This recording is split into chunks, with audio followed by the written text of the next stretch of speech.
So today is the second session.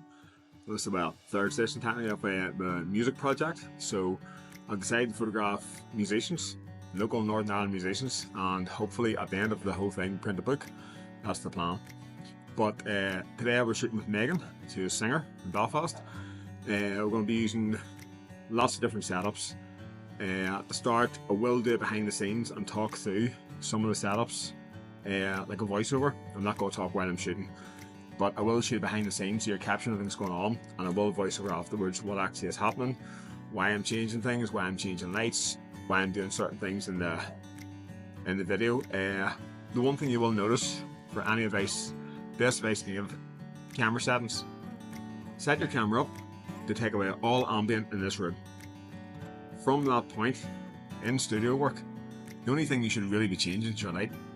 Work with light position, distance to subject, angle of light, size of modifiers. If you have a large modifier, I guess because there's a lot of light on me, you're going to get lovely soft light. If you narrow it down, have a smaller modifier, a small reflector, a beauty dish, you're going to have a much harsher, more contrasty light. Size of light compared to the subject has a massive play, so the closer you can get light to the subject, the softer the light's going to be. All these things come into play, and you will see that in the behind the scenes video, that you'll see me moving things about, changing things, putting reflectors in to lift shadows. I will try and voice most of it over, but the main thing is take the ambient out of the room using your camera. You want to shoot this camera and get a black frame. That's it. And then you know that every single ounce of light after that fact is light that you have added to the image. By choice, it's a conscious decision. What I will say is have a plan. There's no point throwing these lights up, turning them on, and starting shooting and hoping that you hit something, hoping that it works, hoping that this works. Have a plan. You got to understand why you're doing this, why you're doing certain things, why you're setting the light up a certain way. You have to have a plan. So I know I want to shoot like contrasting, moody black and white today. That's the basis of it. I'm going to do some colour work with gels as well. I'm going to do seated shots, sanded shots. I'm going to put ones where I get Megan just on the backdrop paper, just seated on the floor. And doing this music side stuff, I always think album cover.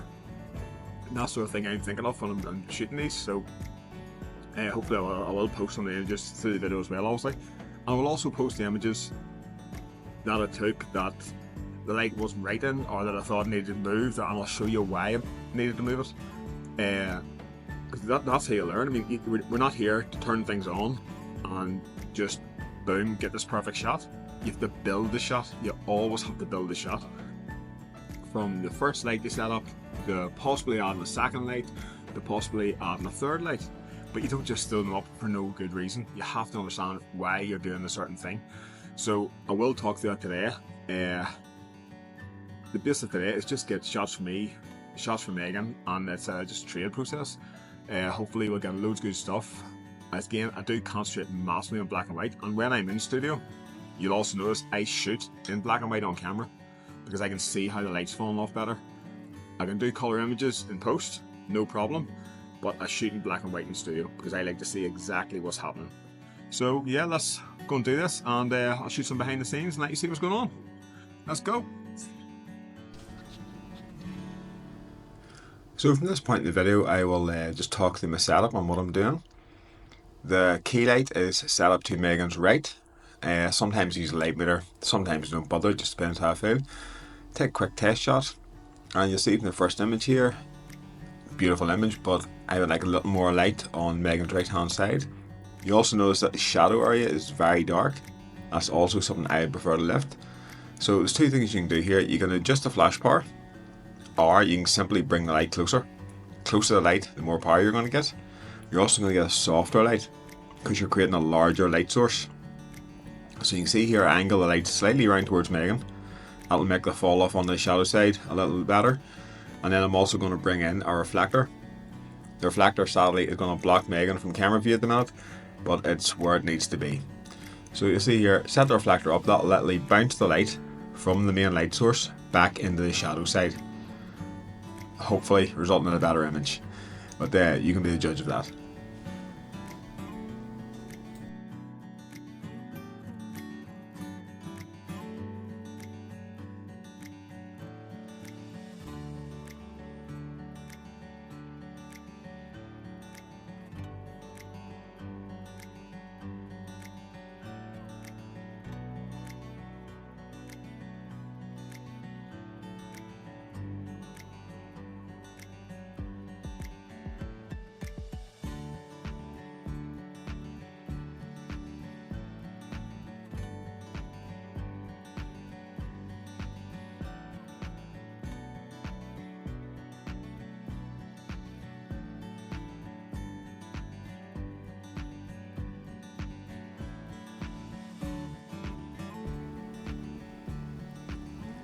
As you can see here from this shot, more light onto the right hand side, and you can drastically see the shadows lifted on her left, which in my opinion makes for a much more pleasant image, more evenly exposed, but still keeping that moody look.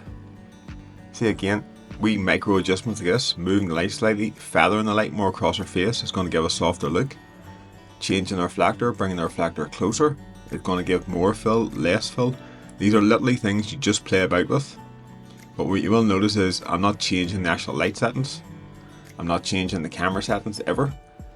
I'm just making small adjustments on position of light and the angle of light towards Megan.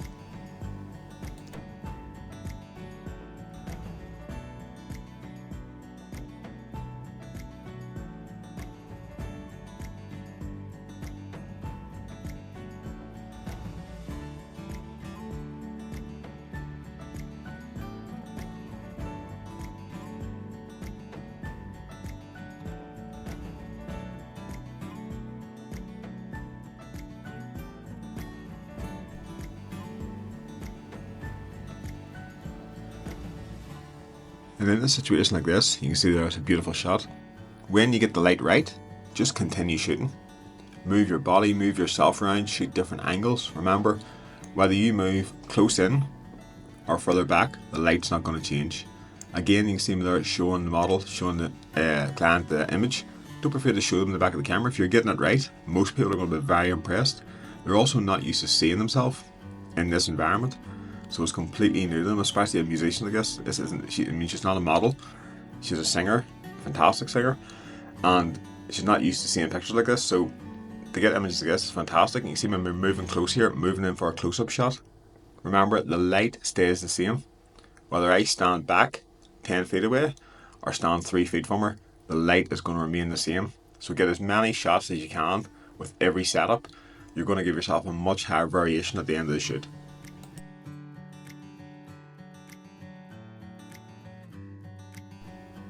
What I'm just doing out of frame here is I'm actually setting up a hair light.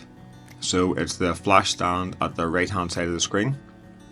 I'll put a Godox V1 in a stand and I'll just really point it at the back of Megan's head. All it's going to do is just give a little separation on her hairline, little light on that side of the head, and again it just gives a more three-dimensional look to the image. Again, micro adjustments.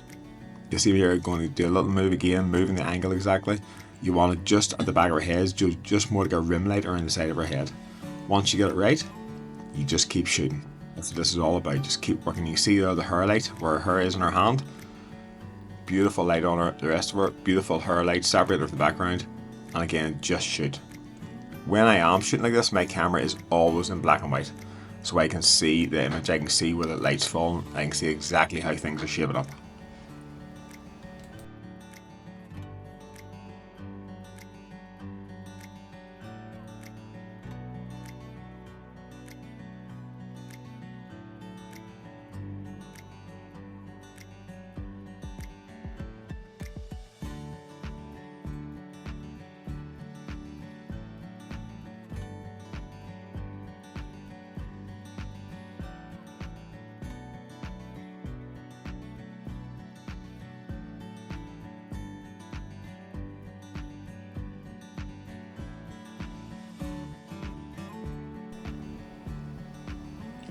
See here, all I'm doing here is bringing in a small prop, just something so simple. A couple of little wooden apple boxes, got these on Amazon, very cheap. Just something to rest our feet on, something to break the scene up a bit, just so it doesn't look just all plain on the backdrop. Things I guess can really make an image, they can really change the whole vibe of an image. So just work with what you have there. Don't be afraid to buy some props, don't be afraid to ask the model or client to use a few props or to set things up, and also to direct them. You need to sort of have the image in your head, what you're trying to create, and then make it happen. This image I absolutely love.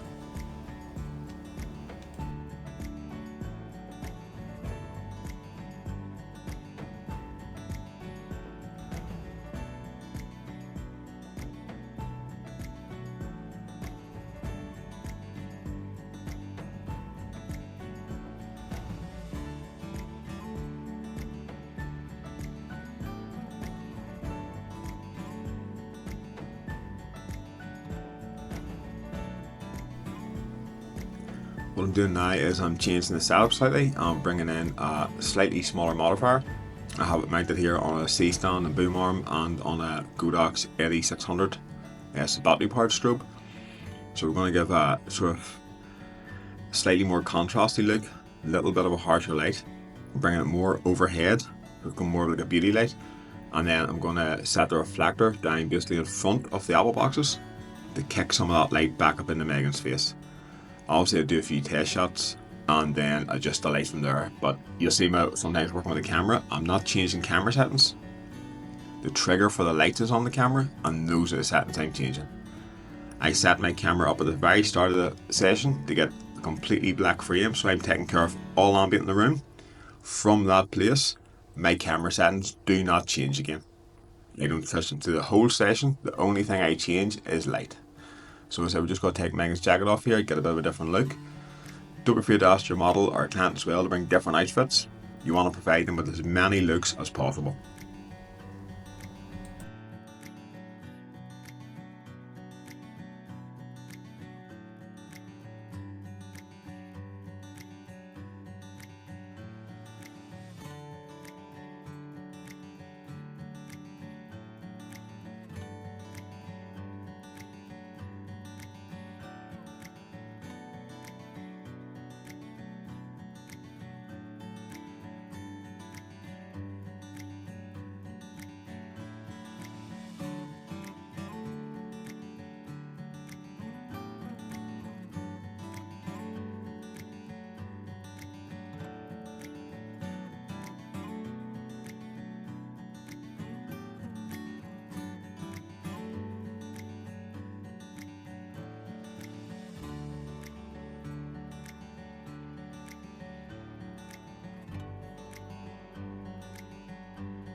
At this point, I'm trying to change the setup slightly.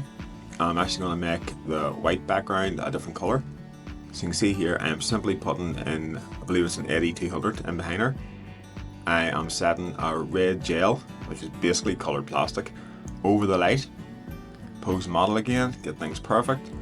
And then take a shot, and this should, in theory, make the white background turn red with a glow almost, with a gradient coming out from behind her. The key light stays the same, nothing's changing. That light will not be affected. And you can see here the resultant image was basically exactly what I planned. This is exactly what I mean when I say you gotta approach this with a plan.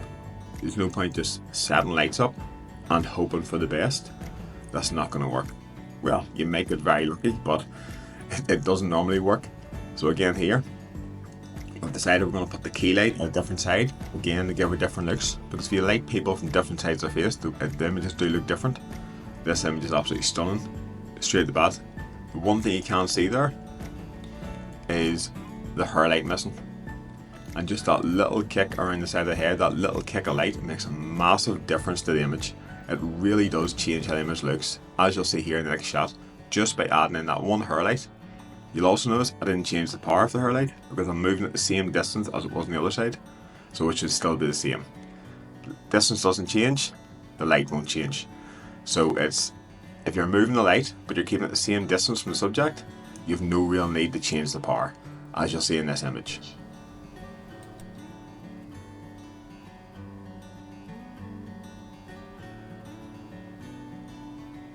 Just giving the model some direction here. Again, I have a shot in mind. I want our legs sort of kicking out in a sort of fun look. The first one mightn't be the best one, but you play about with it, you keep joking, you keep laughing. Those are the images where you're going to get genuine reaction, genuine emotion, genuine laughter, fun, and it will come through in the image. I think I absolutely love the way these turned out. Again, lights didn't change. I can move back, I can move forward. The light on her is going to stay exactly the same as long as she's in basically the same position and the light is the same distance from her. you've no need to adjust the power here. So again, it is about playing about with angles, moving about. You can see here I moved in close quickly because I've seen a class shot. Just wanted close above her. Same light, nothing changed, just my position, my composition changed, that's it. So we're on now to setup number 3, 4 I believe, and we've moved over to the other side of the studio. We've got a vintage backdrop hung up, and I've put it right into the corner of the room because I'm actually going to use the corner of the room and the backdrop to almost make like the corner basically the background, give like a real sort of like 3D effect, more environmental.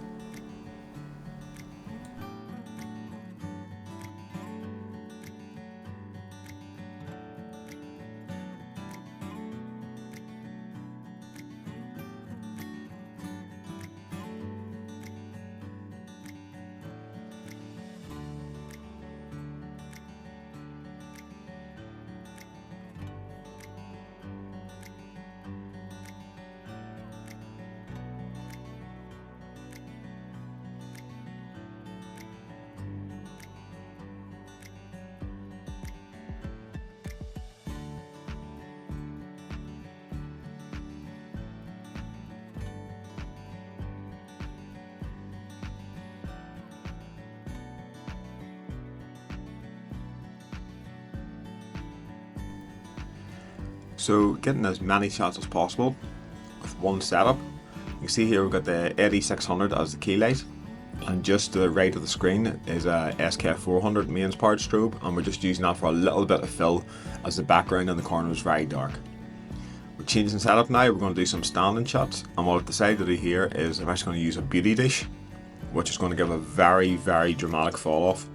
A beauty dish really really directs the light into one position, so there's very little light spread, and there's actually a grid in the beauty dish as well, which makes it even more extreme. So you'll see this in the image, there's going to be a lot of focused light in her face, and then there's going to be a rapid fall off down under her neck and chest. It normally looks absolutely class. I'm keeping the large octabox, you can see it there off the right of the screen. That's just again to fill in sort of more of that corner and backdrop. If I didn't use that, it would literally go into complete darkness. So we're just filling in the shadow area with that large octabox, and the main key light is going to be from the beauty dish. Now, because I've changed modifier, because I'm changing the position of the light and the height of the light and the direction of the light, you do need to set your light power again. You'll see me with the camera in my hand. The trigger is on top of the camera. That's where I'm adjusting power from. So if you've changed a smaller light modifier, there's going to be a lot more power probably coming into this. It's going to look way too harsh if I left it the same. It does have to be changed. But once you get it set, again, it's just shoot, shoot, shoot, and get as many looks as possible.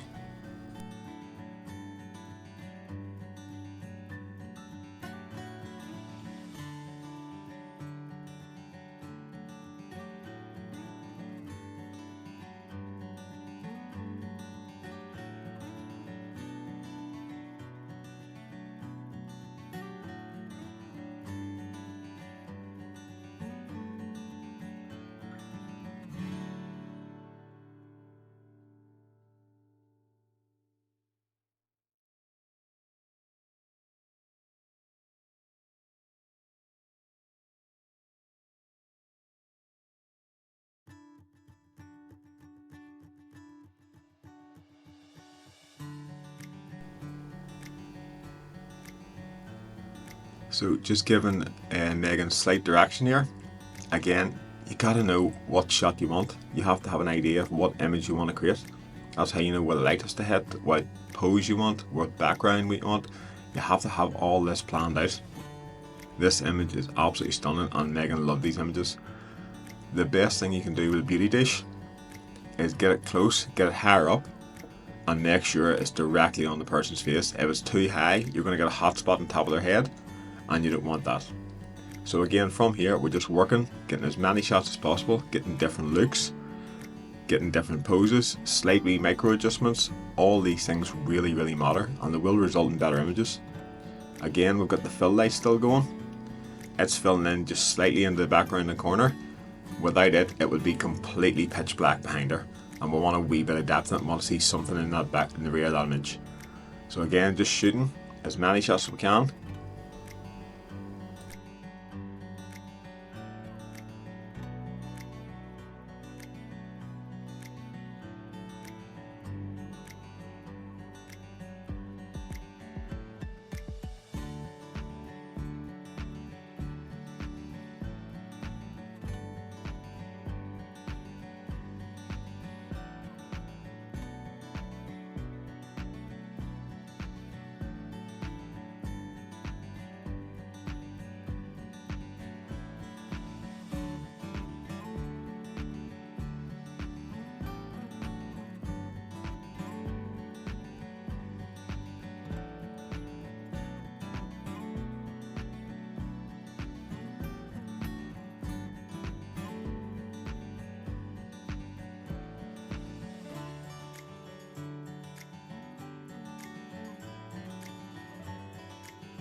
So we done a few more shots in this setup, and then at that point Megan went to get changed and I stupidly didn't hit record on the camera again. So the next few images are going to be just the last outfit setup that you didn't see. I reverted back to using the Octabox on the AD600, and we've done some standing shots, we've done some seated shots again, but just in the lighter jumper. And these shots really worked. We brought in a different chair as well, and I think they turned out fantastic. Again, using the corner of the room really as the backdrop, not just the flat backdrop, to give it more of an environmental feel. And then the other shots we missed, we used the beauty dish again, and for the next shots, it was basically I put the beauty dish back behind Megan and shot almost the light towards the camera.